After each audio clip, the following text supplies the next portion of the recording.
Hey guys, it's me, ThomasFan95, here again with another Transformers video.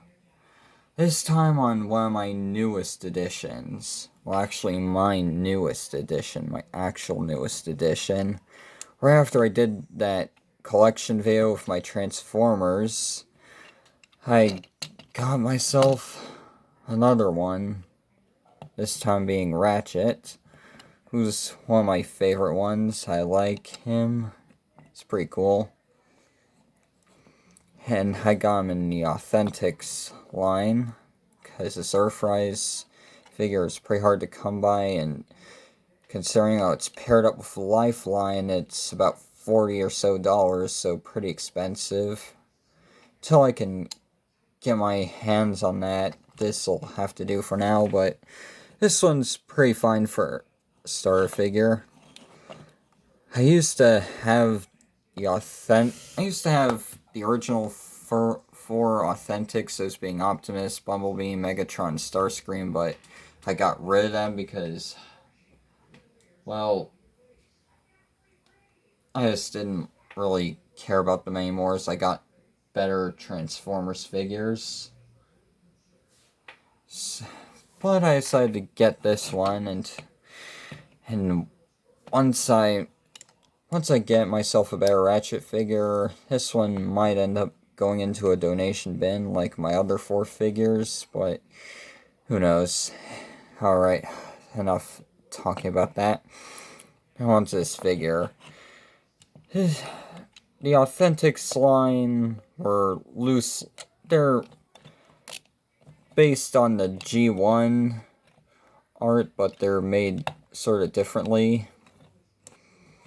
Sort of an evergreen design,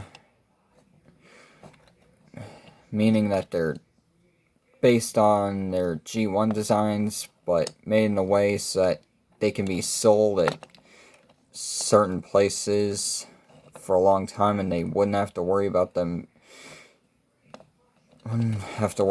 being replaced by next new show that comes up. So yeah, that's what these are. And I got this guy. This is what his head looks like. Pretty nice, except he looks a bit derpy because of the paint. His painted optics right there. Camera out of focus again. But yeah, it's pretty cool. It's accurate. And then on here, there's this Autobot symbol. I don't know if that's... well, I'll explain why I don't really like that later. Then we've got his front grille abdomen, which is what a good portion of Transformers are known for, especially Optimus. Then we've got his legs, which are pretty nice, though due to transformation, there's no knee bend. They just go like this. It's like a minifigure's legs.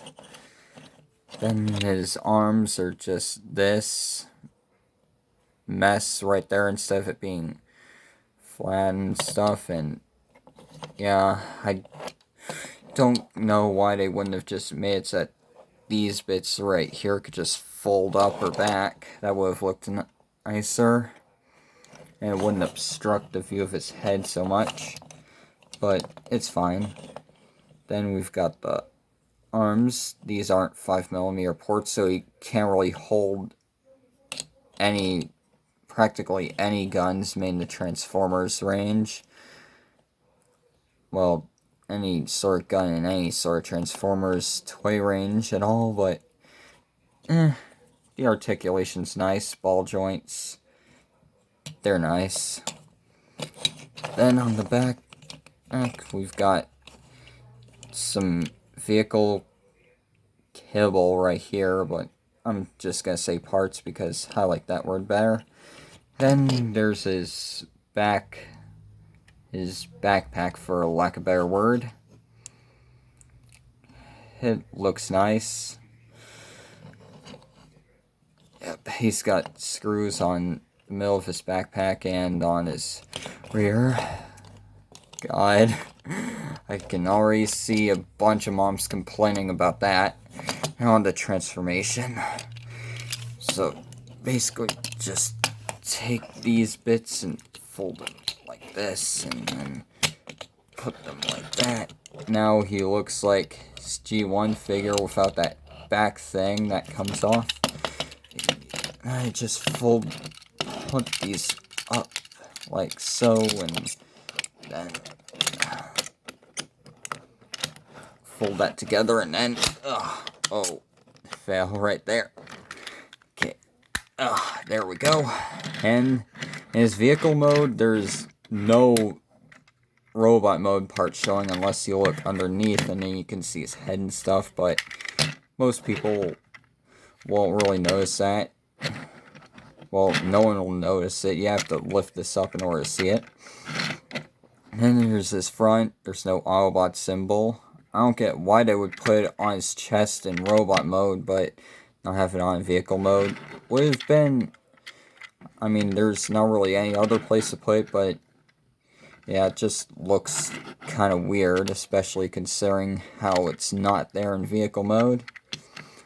And there's two things I dislike about this mode. Those being that his wheels are red instead of black, and now he looks like some sort of peppermint van. Yeah, that just it looks like a Siege toy with those red wheels. If they made him black, it would have looked a bit better. Another thing that would have looked nicer is if they painted all these windows here. That would have made this look even better than it does now. But I do like how these bits are painted in some sort of metallic color. It's more noticeable on this blue one than it is on this red one. I like how it is painted. Looks really nice.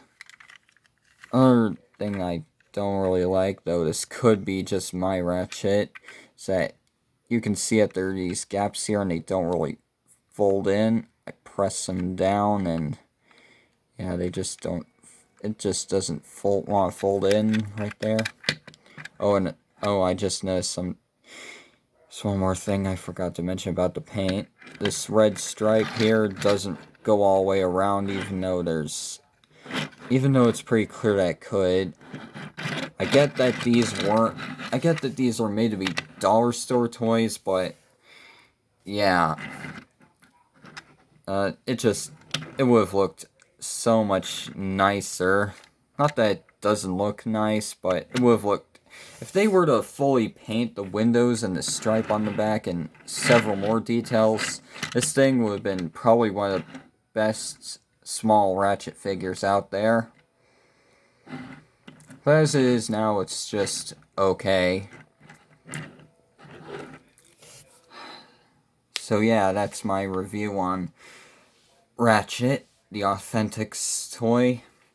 And I'm really hoping that they make an Ironhide mold. I'm really hoping that they make Ironhide. It would be pretty easy, just make a new head and get rid of these sirens here, and yeah, there you go. You'd have a pretty nice Ironhide figure out of this one. Alright, thank you guys for watching, and I'll see you later.